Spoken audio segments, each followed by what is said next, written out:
Hello viewers, welcome back to my channel. இன்றைக்கி நம்ம சேனலில் நம்ம செய்ய போகிற ரெசிபிக்கு பேர் பன்னீர் கிரேவி மசாலா.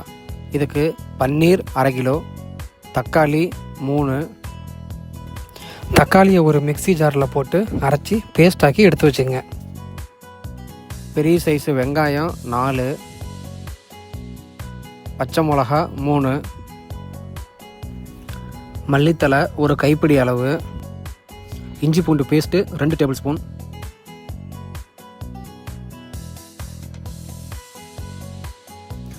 ஒரு கப்பில் 4 டேபிள் ஸ்பூன் தயிர், அதோட 1 டீஸ்பூன் மஞ்சள் தூள், 3 டீஸ்பூன் மிளகாய் தூள்,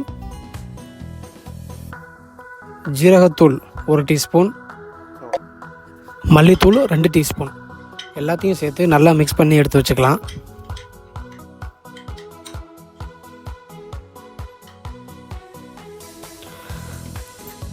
முதல்ல ஒரு கடாயில் 2 டேபிள் ஸ்பூன் எண்ணெயை ஊற்றி பன்னீரை நல்லா வறுத்து எடுத்துருங்க.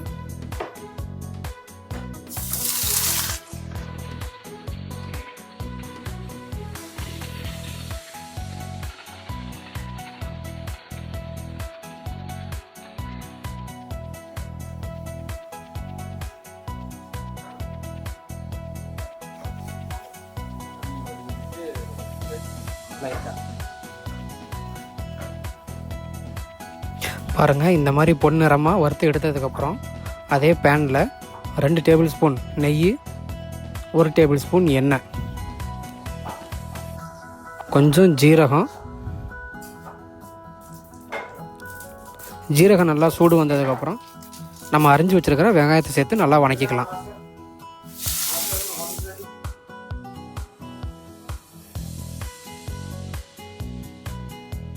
வெங்காயம் நல்லா வணங்கினதுக்கப்புறம் இஞ்சி பூண்டு பேஸ்ட்டை சேர்த்து நல்லா வணக்கி விட்டுக்குங்க.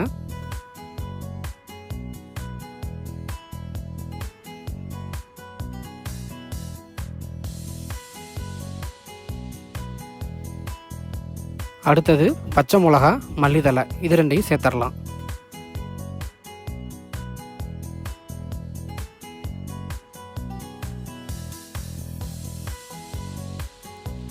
மல்லித்தலை வணங்கினதுக்கப்புறம் நம்ம அரைச்சி வச்சுருக்கிற தக்காளி பேஸ்ட்டை சேர்த்து நல்லா வணக்கிடலாம்.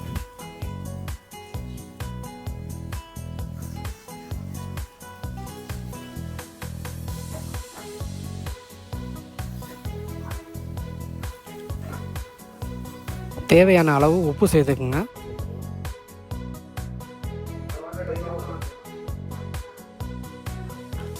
அடுத்ததாக நம்ம ரெடி பண்ணி வச்சுருக்கிற தயிர் மசாலா, தயிர் கூட நம்ம மசாலா எல்லாம் சேர்த்து மிக்ஸ் பண்ணி வச்சுருக்கோம் இல்லையா, அதை இதோடு சேர்த்து நல்லா வணக்கிக்கலாம்.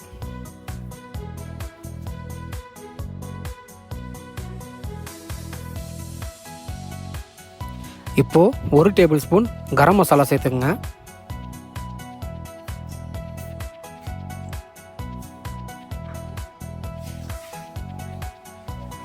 ஒரு கப்பில் கொஞ்சமாக தண்ணி சேர்த்து நல்லா வணக்கிக்கலாம்.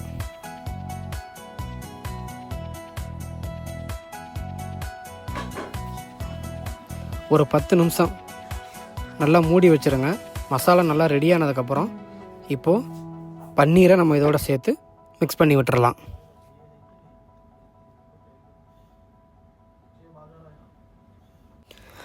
பன்னீர் சேர்த்ததுக்கப்புறம் ஒரு 5 நிமிஷம் நல்லா கிண்டி விடுங்க. உங்களுக்கு வேணும்னா இன்னும் கொஞ்சம் தண்ணி சேர்த்துக்கலாம். கடைசியாக மல்லித்தலையை தூவி இறக்கிட வேண்டியது தான்.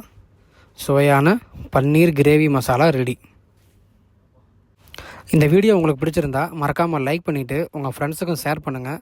அதோட நம்ம சேனலை சப்ஸ்கிரைப் பண்ணாதவங்க சப்ஸ்கிரைப் பண்ணிடுங்க.